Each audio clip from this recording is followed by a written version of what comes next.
Святой трезубец морского бога! Поднимись в моих руках! Вот, наконец Тансан вытащил трезубец морского бога и овладел им. Для этого ему понадобилось приложить максимум усилий. Давление было настолько сильным, что из уголков его рта потекла кровь, и казалось, его душа и тело горит. В самый трудный момент проявилась душа Сяову, и она влила свои силы в Тансана. Конечно, когда речь идет о Сане, Сяову просто не может быть в стороне, и в следующей серии, когда он будет при смерти, она снова вмешается. Главным ключом к тому, чтобы трезубец признал Тансана, стало понимание воли и намерения морского бога. Он осознал силу защитника. У морского бога и Тансана есть что-то общее – защита. Это может быть одной из причин, почему морской бог выбрал именно Тансана. Мы знаем, насколько сильно Сан хочет защитить Сяову и всех своих близких, и ради этого может положить свою жизнь. В этом и есть сходство между Тансаном и морским богом, и главное их качество. Нам впервые так близко показали морского бога. Судя по всему, на его пути было множество сложностей, но Сана впереди ждала не меньше приключений.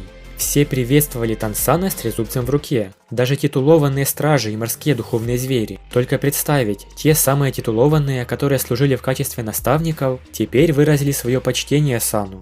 Для королевы акул Сяобай прогресс Тансана был чем-то удивительным. В первые дни на острове она была инструктором Тансана и давала советы, но теперь она вообще не могла с ним сравниться и лишь могла признать его превосходство. В то же время Тянь Рэнсюэ не только получила божественный меч ангела, но и завершила 7-е испытание. В награду она получила духовное кольцо возрастом 100 тысяч лет. Кстати, это уже ее 2-е красное кольцо. И теперь, имея 92-й ранг, она полноценно стала титулованной. Мы мельком могли увидеть глубоководного короля китов. Это могущественный зверь, намного старше 100 тысяч лет. И кажется, в этой серии он приближается к тому моменту, когда сможет начать превращение в дракона. Сейчас его сила эквивалентна уровню полубога, и он стремится к тому, чтобы стать богом, морским драконом.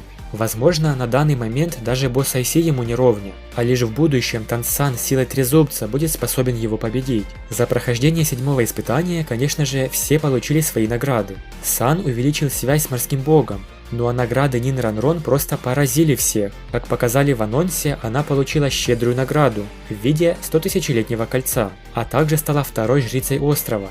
Ее духовная сила была поднята на 3 уровня, и все духовные кольца были улучшены на 5000 лет. Теперь у нее 2 фиолетовых и 5 черных колец. А так как ее сила как раз достигала необходимого уровня для нового кольца, то она получила в награду 2-е кольцо, подобно тому, как это было с Джуджуцин.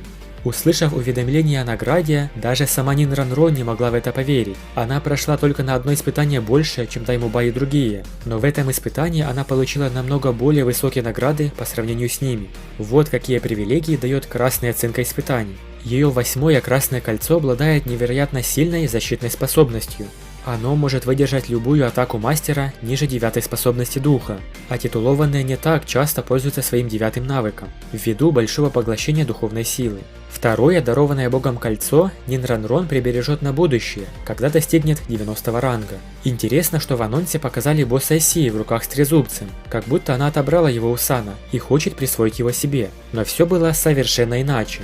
После невероятно болезненного процесса вытаскивания трезубца, Тансан потерял сознание и был придавлен тяжеленным трезубцем. Никто, кроме босса Айси, не смог бы помочь Сану.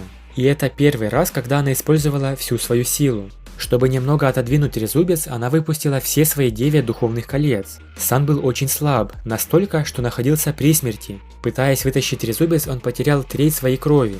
На континенте Бибидун готовится к масштабным действиям. Ее империя уже стала намного больше и сильнее. Она отказалась от своей обычной одежды понтифика Духовного Храма и оделась в защитную броню, как императрица Духовной Империи. Нам остается только ждать будущих сражений с обеими империями. А после 7-го испытания Тансан приступит к следующему. Подробнее о 8-м испытании смотрите в предыдущем видео на канале. Большое спасибо за просмотр. Напишите в комментариях, что вы думаете о крутых наградах Нин Ранрон, трезубце Сана и дальнейших событиях. Подписывайтесь на канал и всем пока.